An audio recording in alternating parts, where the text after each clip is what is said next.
I was gonna say which leads to our next one, Mary Jane, which is not a Yeah. single, but again, really complements the rest of the album because again, not every song can be like You Learn. Not every song can be One Hand in My Pocket or You Ought to Know. Um, Yeah, you got to it bring down the energy. You got to bring Mary, it down, and I really will go to bat for Mary Jane. Um, I think it's great. I really yeah. think it's like I think it's better than Head Over Feet. Like I Mhm. actually like it better.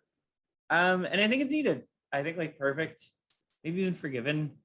You can have a little album being like, oh, I'm Alanis, my life is hard, woe is me. Like fair enough. Like it's good, but like after a while, an audience will get turned off by For that, sure. and they're not going to be like that. It's a hard line. Like as you know, I think I made a song like that once, and it was terrible. It was so bad.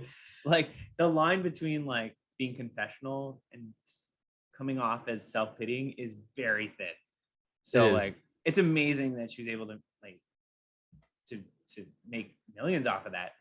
Mhm. But yeah, so it's good that there's one song on here that's just like about someone else, like having empathy for someone else, and like seeing someone else's struggles and being like, hey, I'm gonna get you through this.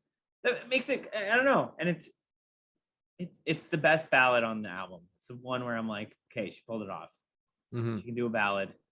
And live, it was so good live. It was amazing. That was the one where she held that ridiculously long note, and Yeah. not just a note, but like a really high note.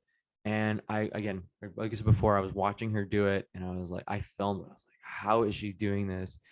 And yeah, it's the subject matter. I don't know.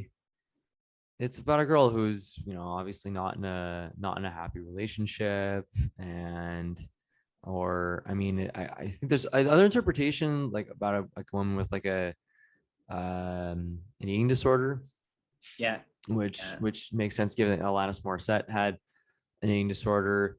And yeah, I really, it's a slower number, but it adds variety to the album, and there's a lot of depth to it. So definitely another one of the more underrated tracks.